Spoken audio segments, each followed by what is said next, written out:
How's it going, everybody? Today we're going to be going over a weapon that got into rework in the beginning of the season. The Renewal Grasp is an exotic grenade launcher that first got introduced back in Beyond Light. It fires a regular grenade launcher shot as well as a charge shot that turns into a cone of stasis crystals. It comes with the perk Shatter Shot, which deals bonus damage to stasis crystals and frozen targets and reloads the weapon. Here's a good look at the charge projectile spread. The red is the point of impact, and you can see where the stasis crystals just bloom out. So if you take this into consideration, you are going to have to either lead or make sure that your target is pretty stationary when you shoot the shot. If we move over here to Carl, we can see that the regular grenade shot does 50,175 damage. And unfortunately, this was the easiest number to get down damage-wise. Because as you can see, this next time I try to get a full burst damage test on Carl, I only got 68,642 damage. You're probably wondering, why is that? That's nothing. You're right, this weapon's damage output depends on how many crystals you're able to shatter. If you don't destroy all of the crystals that it creates, you lose out on so much damage potential. That's why every time I try to get damage numbers from this thing, the numbers were just so inconsistent. That's why this one I got 88,875, and on this next one I only got 72,410. If you don't get all or as close to all of the crystals to burst, you lose out on just so much damage.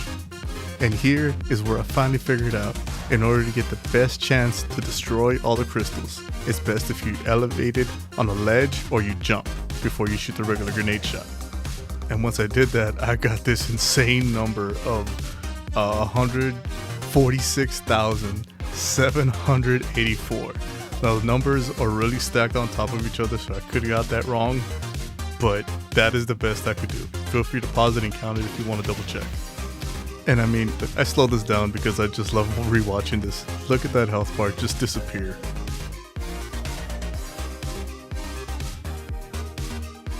Absolutely beautiful. And before anyone says it or gets it in their head like, oh my god, this is gonna be meta, I'll stop you right there. It's not. Because most bosses, whether they be in public events like this one on Neomuna, raids, strikes, they're all very mobile for the most part. And most importantly, they can't be frozen. This is a good example of what to expect if you plan to use it in those kinds of situations. But champions and everything else that can be frozen is fair game. So now the question stands, how do we capitalize and get the most out of this weapon? Well, good news. First off, you can use Stasis Weapon Surge with this. And I was personally having the most fun on the Behemoth Titan using Glacier Grenades and the exotic chest piece Hoarfrost Reach. I was really able to get the most out of the Shatter Shot. Let's say you only have 1 or 2 shots left and you don't really feel like charging one of them. You throw your grenade, the stasis wall comes up, you hit it with a regular grenade shot, and you get the stasis shatter shot damage. And with Hoarfrost Reach, you rush up, you pop your barricade, immediately jump back, hit it with a grenade shot, and again, you get the bonus from the shatter shot damage. Or let's say you know the spawning points of certain enemies, you can use them preemptively. Pop your barricade or throw the grenade to where you know they're going to spawn, sit back and wait, and as soon as they pop up, again, hit it with a regular grenade shot and get the shatter shot damage. There are 3 fragments I think you should be running with this. First off is Whisper of Refraction, so you can be getting class ability energy when defeating slowed or frozen targets. Whisper of Fissures to increase the damage size and burst of the stasis crystals when you destroy them. And yes, it does stack. Whisper of Shards to boost grenade recharge rate when destroying a stasis crystal. You're going to be using your grenade a lot, and this is going to help you just have it up almost all the time. Now as for aspects, I was having the most fun with Cryoclasm and Tectonic Harvest. Tectonic Harvest, since I was destroying so many crystals, I might as well get the shards back and get the melee up so I can zoom around the battlefield a little more. And Cryoclasm, so when I didn't have any heavy on me, I would just go sliding into the stasis shards and just blow them up that way. And obviously have a weapon with Headstone. In the majority of the gameplay, I'm using a crate with Headstone, and that is more than enough for this. I did come up with an idea for a pretty good combo. If you can get a friend, and one of you runs Salvation's Grip, and the other one runs Verglass Curve, you can build up the Hellstorm Barrage with Verglass Curve, use the hit fire to get the stasis wall up, then the other can use Salvation's Grip and utilize Shatter Shot to get some extra damage out.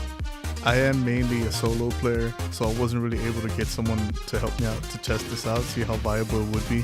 So if you and a buddy are bored and you guys are just running strikes or even just like public events on Neo Muna or something, go ahead and try this out, you know, at least it's a fun time. The rework on this thing is nice, it really is. It opens it up, gives it a little more versatility with that regular grenade shot, and if you can get all the crystals to burst after the charge shot, yeah, you're gonna be putting out some pretty nice damage numbers. Well, that's gonna be it for me this week, guys. It took a while to get this one out because trying to get some solid damage testing on this thing was just a freaking headache. But if you liked the video or just learned something new, please like and subscribe. And as always, keep a kind heart, a keen mind, and a savage soul. I'll see you guys later. Peace.